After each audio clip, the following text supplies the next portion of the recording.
مسلمان کو بیدار ہونا چاہیے، ہمیں تعصب سے نکل کر حق و حقانیت کے پیچھے جانا چاہیے۔ تمام تر کتابیں نیٹ پہ موجود ہیں، یہ مکتبۃ الشاملہ اہل سنت کا چھپا ہوا ہے، 11,000 سے زیادہ اس میں کتابیں موجود ہیں۔ اسی طرح ہمارے ہاں النور کے نام سے سیڈیز نکلتی ہیں، اس میں تمام تر ہماری کتابیں موجود ہیں۔ یہ علم کا دور ہے، یہ تحقیق کا دور ہے، اپنے ایمان کو بچانے کا دور ہے کہ رسول خدا اور اہل بیت سے مختلف احادیث نقل ہیں کہ آخری زمانے میں اپنے ایمان کو بچانا اتنا مشکل ہے جیسے آگ کے انگارے کو ہاتھ پہ رکھنا ہے۔ فرمایا حق کو تلاش کرنا اتنا مشکل ہے جیسے اندھیری رات میں کالے پتھر پر ایک چونٹی چلے اور اس چونٹی کو ڈھونڈ پاؤ، لیکن اللہ نے آسان راستہ بنا دیا، رسول خدا نے آسان راستہ بنا دیا، اور حق کی پہچان کس کو قرار دیا؟ فرمایا علی مع الحق والحق مع علی، علی حق کے ساتھ ہے اور حق علی کے ساتھ ہے۔ یہ مت دیکھنا لوگ کہاں جا رہے ہیں، یہ دیکھنا کہ علی کہاں جا رہا ہے۔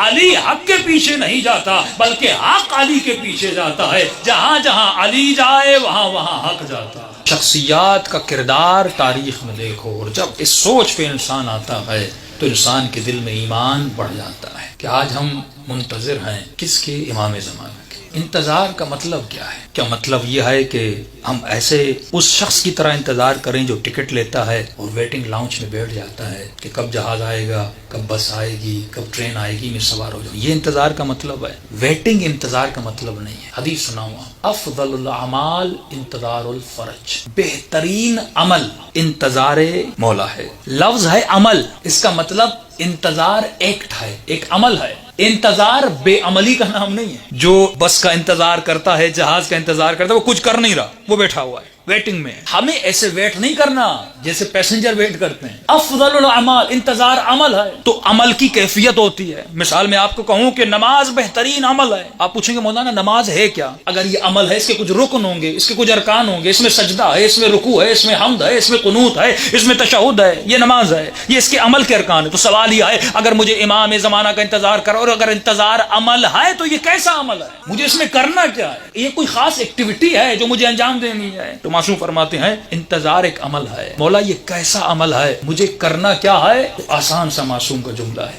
فرمایا سلمان منا اہل البیت، سلمان ہم اہل بیت میں سے۔ پوچھنے والے نے کہا کہ مولا نہ سید ہے نہ بنو ہاشم ہے، یہ اہل بیت میں سے کیسے بنا؟ تو وہاں فرماتے جب جب تو سلمان کو دیکھتا ہے تب تب تجھے علی کی یاد آتی ہے۔ جب ایک مومن شیعہ کو دیکھے اسے کیا یاد آنا چاہیے؟ جب ہم کسی شیعہ جوان کو دیکھیں کیا یاد آنا چاہیے؟ اسی لیے ہم کہتے ہیں کہ جب تک، اور انسان علم کہاں سے حاصل کرتا ہے؟ اس سے، سماعت سے انسان علم حاصل کرتا ہے۔ جب تک اپنی سماعت کو پاورفل نہیں کریں گے، یعنی جب تک وہ نہیں سنیں گے جو اہل بیت کہنا چاہتے ہیں، جب تک وہ نہیں سنیں گے جو امام زمانہ سنانا چاہتے ہیں۔ اگر میں آپ سے پوچھوں عارف کاظمی کون ہے، واقعی میں کون ہوں؟ آپ کون ہیں؟ تو آپ ہیں آپ کی سوچ، جسے ہم حواس خمسہ کہتے ہیں، ہاتھ سے، قوہ شامہ سے، لسان سے، قوہ لامسہ سے، قوہ سامعہ سے سن کر، قوہ باصرہ سے دیکھ کر۔ جو آپ نے دیکھا وہ آپ کے دماغ میں گیا، جو آپ نے سنا وہ آپ کے مائنڈ میں گیا، جس چیز کو آپ نے محسوس کیا یہ چیز نرم ہے، یہ چیز سخت ہے، یہ چیز گرم ہے، یہ چیز ٹھنڈی ہے، یہ آپ کے اندر معلومات جا رہی ہیں۔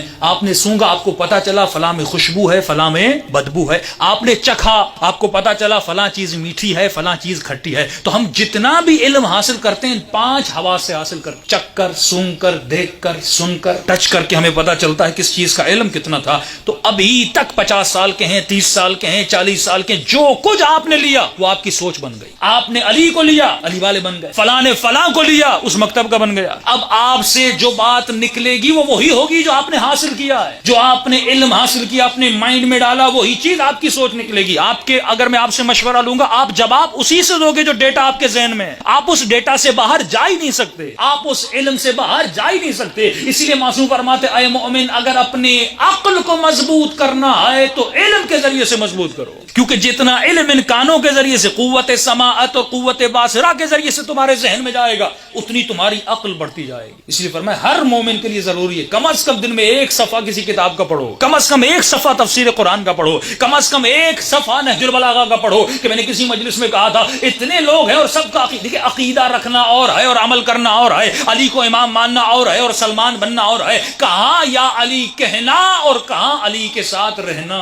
یا علی کہنا آسان ہے لیکن علی کے ساتھ رہنا بڑا مشکل ہے. بہت سارے لوگ تھے جنہوں نے خط لکھے لیکن کتنے لوگ کربلا میں پہنچے. یعنی عقیدہ رکھنا اور ہے، اس عقیدے پہ عمل کرنا اور ہے. جب تک اپنی عقلوں کو علم کے ذریعے سے مضبوط نہیں کرتے، معصوم فرماتے تب تک تمہارا عمل مضبوط نہیں ہو سکتا. اے مومن تم کتنا اسٹرگل کرتے ہو اپنی عقل کو مضبوط کرنے پر. اور قیامت میں جو ترازو خدا نے قرار دیا ہے وہ ترازو علم کے بنیاد پر ہے. جس کی جتنی علم زیادہ ہوگی اس کا اتنا مقام بھی اللہ کے قریب زیادہ ہوگا. اور بھائی یہ تو ہمارا عقیدہ ہے نا کہ انا مدینۃ العلم وعلی بابها، میں شہر علم ہوں اور علی اس کا دروازہ ہے. یعنی شہر بھی آپ کو دیا گیا، دروازہ بھی آپ کو دیا گیا، تو علم بھی تو ہمارے پاس ہونا چاہیے نا. جتنا علم ہمیں حاصل کرنا، لیکن ہم اس علم میں اہل بیت سے بہت دور ہیں. تو فرمایا علم حاصل کرو گے، صرف عقیدہ نہیں، علم ہوگا تو عقیدہ کام والا ہوگا. اگر اہل بیت کو مانتے ہو تو اہل بیت کی سیرت پر عمل کرنا ہوگا.